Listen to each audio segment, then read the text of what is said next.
RTS malaria vaccine in the third application window. And hopefully this should be able to be in the country by April next year. So it's a good thing, a good feeling to hear for those of us who are the students and medical technology enthusiasts over the years that we are finally where we are with respect to malaria. Up to 2020, up to even last year, the numbers that we hear, the casualties of malaria, particularly in Africa and Nigeria, is what has always been scary. For example, as our 2022 report, 22% of the death of due to malaria in the world is ascribed to Nigeria. And about 95,000 of those are between the ages of 0 to 5. And there is one that's even more scary. According to the World Health Organization, it says that one child in Africa dies of malaria every minute. So when you hear these numbers, and then you will now hear this, the news that there's a vaccine for malaria, then all we can then do is to call the biggest musician in town and celebrate. Now, Gavi, the Vaccine Alliance, as far back as 2020 or thereabout, had volunteered to fund the vaccine, the availability of vaccine, particularly in developing countries. And this is where we are now. Gavi has gave countries, the tropical countries, third world countries, the opportunity to be the first people to apply. And the window for application closed, I think, on April, this month, I think like last week, this month. So we expect that by April next year, it's going to take another 1 year before we receive our first tranche, and that's what this report is about. But between then and now, from another one of the statistics that I also looked at, it says that there are 51 million infections in Nigeria every minimum a year, an average of 1 million infections in Nigeria a year. Now, when you look at that, let's assume that to treat malaria costs 500 naira. One dose to treat malaria is 500 naira. So if there are 51 million infections, so you can see the economic impact of treating malaria alone on the economy of this country. 500 naira times 51 million a year. You know what that is.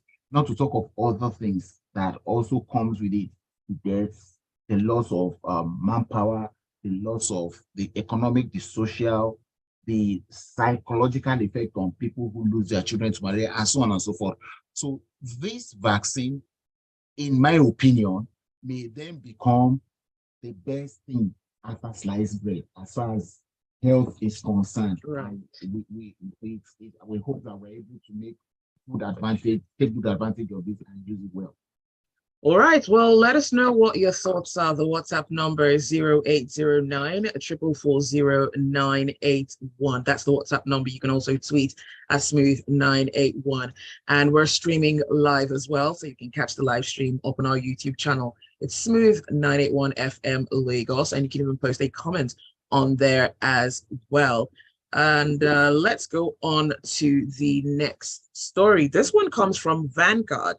Now, the Minister of State's Budget and National Planning, Prince Clem Agba, says the federal government has cited about 60 projects in Edo State under the Economic Sustainability Plan.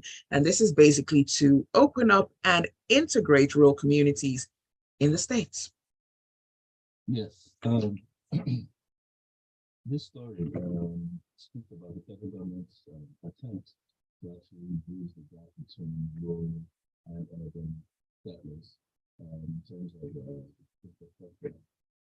You know, federal government 36 states. There's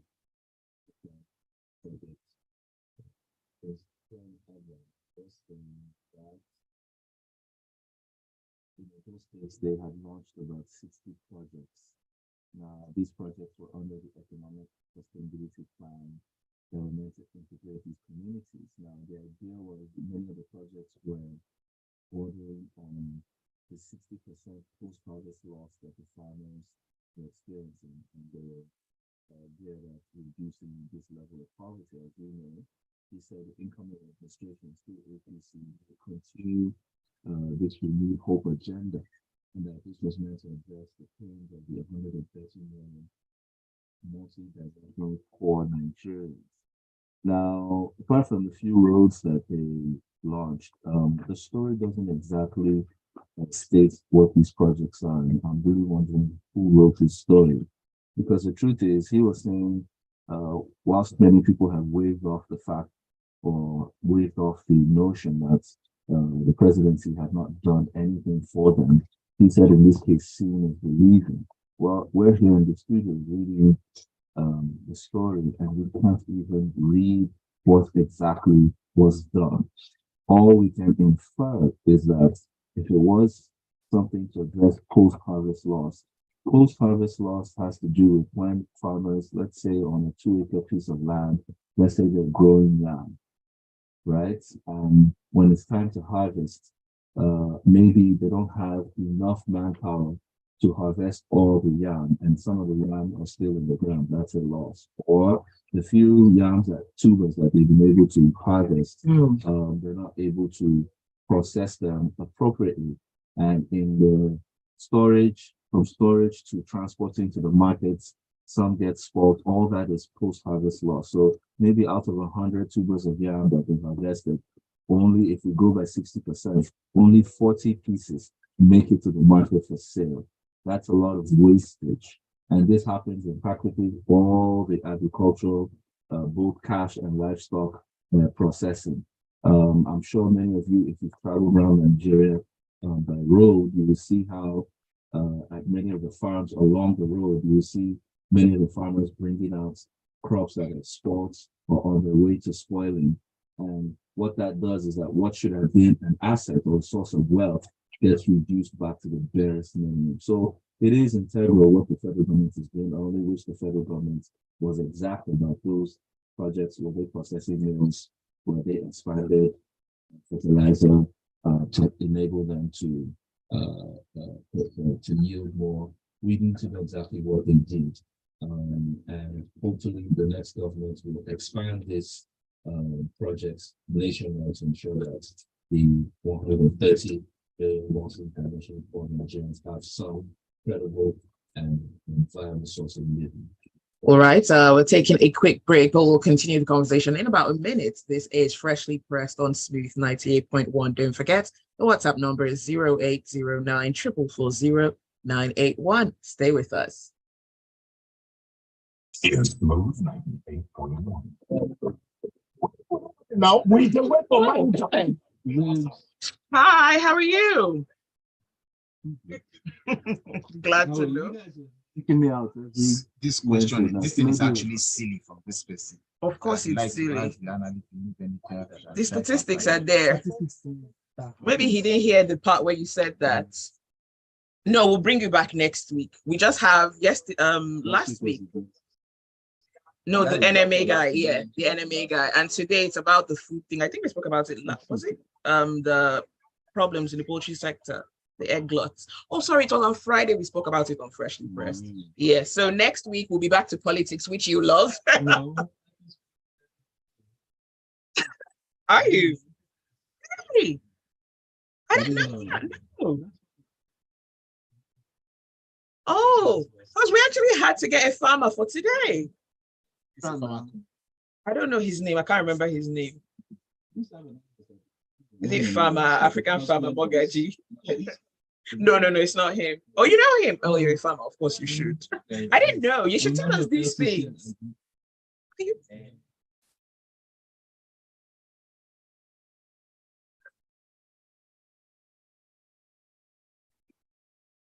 Smooth 98.1. Love music, love life. This is Freshly Pressed. We're looking at the stories making the headlines across the country. The WhatsApp number to be a part of the conversation is 0809 440 981.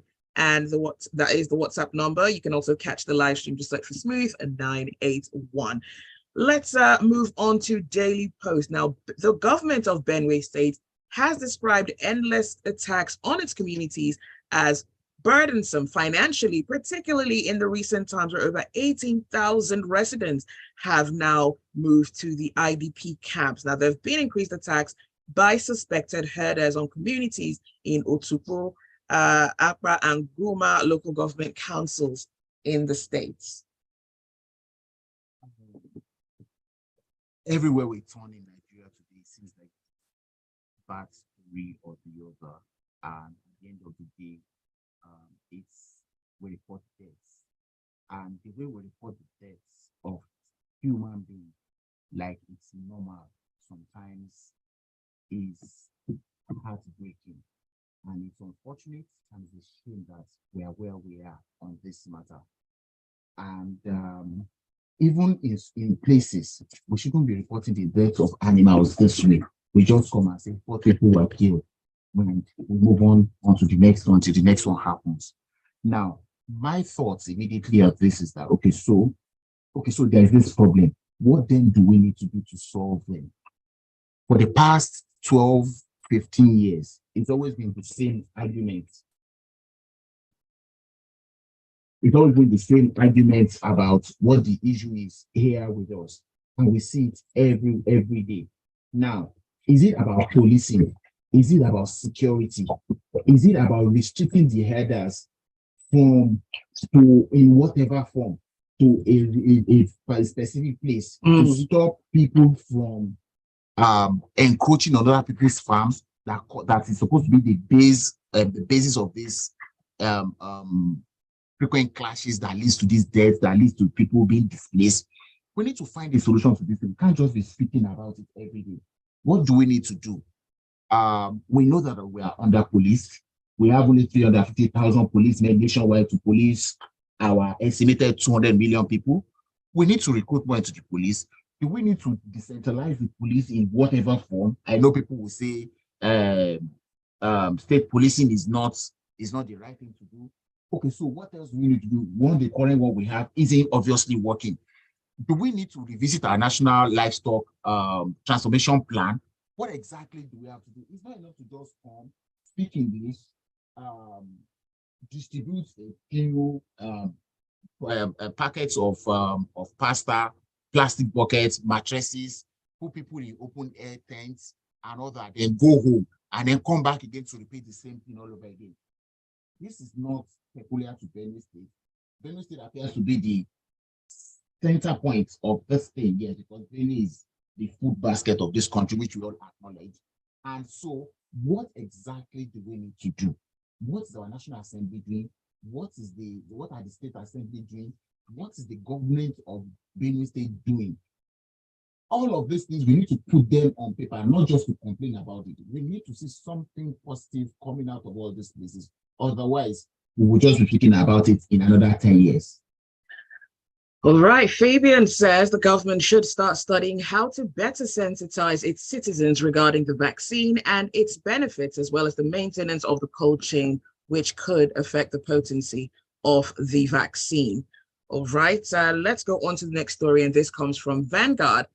City sweepers in Calabar Town in Cross River State, about 100 of them,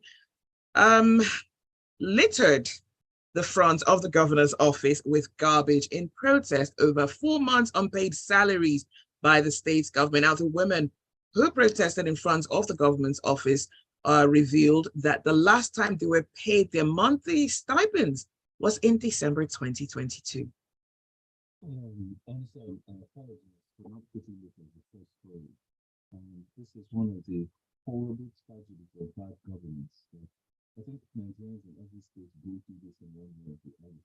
But at the end of the day, this is why when you do not participate in politics or in governance, we start to live under unbearable scenarios. Now, in this situation, who are the people affected here? These are the sweepers, those who, like in Lagos, you have PSPs, and you also see the cleaners who clean manually on the roads, right? Wearing different overalls and coat.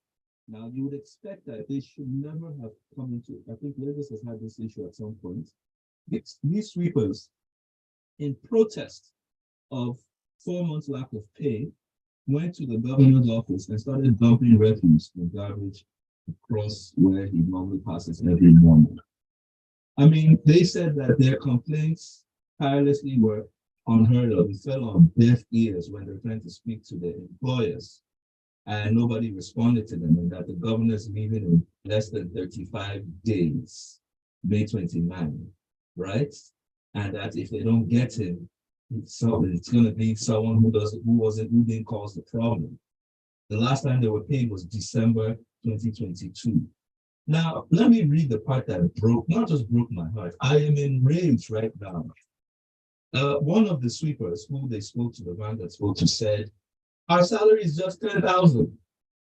Some of my colleagues collect even less, like 8,500.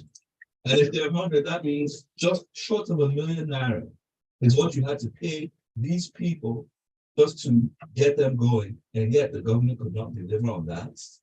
And that out of displeasure, they decided to do this just to get their attention. And what happened? The security forces around the government house started trying to stop buyers and journalists from taking pictures and videos. Is that a solution? Has the government not abdicated its responsibility to even the lowest in ranking? How do I explain this? Even if the government ran out of money, which I don't believe it did, couldn't the government have come out to say, okay, people, we're having a short cash crunch.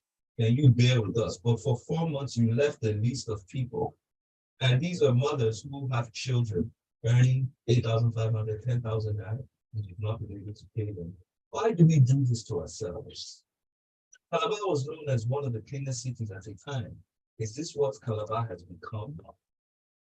I don't know. I don't know how to say this. For those of you who know how beautiful and how clean Calabar used to be, can you imagine the story actually being told? 10,000 naira a month. I even know there are people, human beings in this country working for the state or federal government that earn below minimum wage, 8,500. How wicked can we be? How callous and irresponsible can government be? We know how much we spend during elections. Don't forget that some of the states are refused to investigate the national level. Yes, which is to even scale it up. But even what they were paid, they're not even shouting for take this up or upgrade me. They simply say pay me like 10,000 for 4 good months.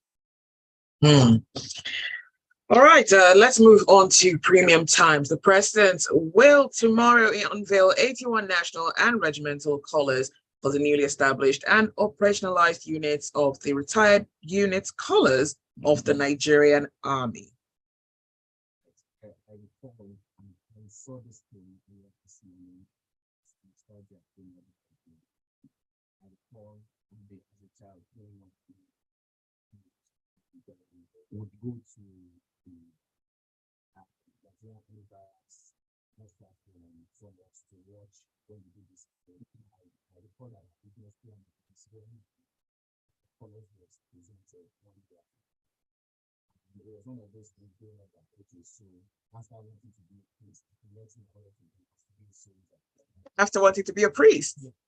Hey. So that's called so I could have been a priest in the movie. So this is actually interesting to note that what ordinarily should happen hasn't happened in about 16, 17 years, that's almost 10 years. And also they also created new units and representation of colors for all these units. These colors are what the previous units used to identify. Okay. So when you go for example, when you go to units, you see several flags hanging at the entrance. So one of those flags is these colors that they're talking about. So it's a ceremony that the military takes pride in, and they call it the presentation of colors. And so it's happening on Tuesday in Abuja, and the commander-in-chief typically is the one who does presentation to various units. So Abuja people, when you see soldiers moving around, nothing extraordinary is happening. It's just the military exercise that is That's one of the things that makes them limited that they are. So congratulations to the Nigerian Army for these new colors. I would hope to see them and the educators what colors represent which unit, so we can upload them when we see them everywhere. All right, let's go on to some messages. Emeka says, I wonder how you don't have chest pain with the constant announcement and analysis of fatalities from across the country. It's so sad hearing this news. Dan Okuda says, if people are still being paid 10,000 naira a month, what happens to the minimum wage? They should tender an apology to the workers and pay them a living wage. All right. Let's go on to Daily Trust. 96% of women who contested for various positions in the just concluded elections lost to their male counterparts. Now, this statistic is very, very interesting. 1,553 women on the ballot for the presidential, governorship, national, and state assemblies. Now, of the total, you know what, Devoe, I'm just going to let you handle this. Yeah, it's more of a statistics and data.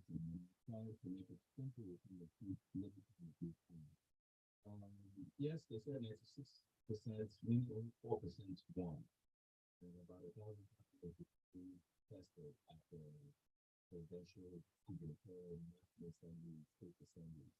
The breakdown out of the 72 women that makes up the 4% showed 7 of them were deputy governors, 17 of them were national assembly leaders, 3 in the Senate and 14 in the House of Reps, okay? And then there were balanced 48 were at the state House of Assemblies. Now, what you need to understand here is that it's still a very poor story of women in terms of the we just say they have done some stats adding there, but adding the deputy governors, because if the principal is doing money, so let's consider that and start fighting. They're looking at our solutions that we need. But the thing here is this, right? We all know the inglorious case of Aisha Tupinami, who actually was contesting with the final government of the incumbent that won. Now, the thing is this, and we always said that even if whilst we all desired a first female governor in the country, it should have come with underhand means, should have come in well contested above election. Now, the thing is this, the real statistics you should be looking at is the fact that women make up literally at this time, I can almost confidently say 60% of this nation. And if I use 200 million, we're looking at 120 million female individuals. Cut it by half. Let's even say 60 million of them are grown women. Okay, 60 million grown women in more population than are men should have not just pride of place, they should be brought into the equation. Now, this equation does not stop in the other room. They are, as the what do you call it would say, as the United Nations would say, the SDG goals. When you empower a woman, you duplicate or you triple the GDP times 4. Now, what it means is that we have seen that our women have shown capacity. Therefore, they need to be given an opportunity, not just deliberately, but we need to do whatever it takes to see how we can push as many of them, not just into politics, but into governance. Now, there's no time to break it down to the very least, but there has been a poor showing, and I'm hoping that some of the political parties can take up the task of pushing women and empowering women in governance and in politics so that Nigeria can be better for it. There's no reason or point leaving all this capacity to lie fallow. All right, well, that is all the time that we have. And speaking about the population, I guess in a few days, we will know the true population of Nigeria, 3rd of May to 5th of May. But thanks for joining us on Freshly Pressed this morning. Stay with us. There's a lot more to come on the Smooth Breakfast. I proceed that we're no more than 120 million in Nigeria.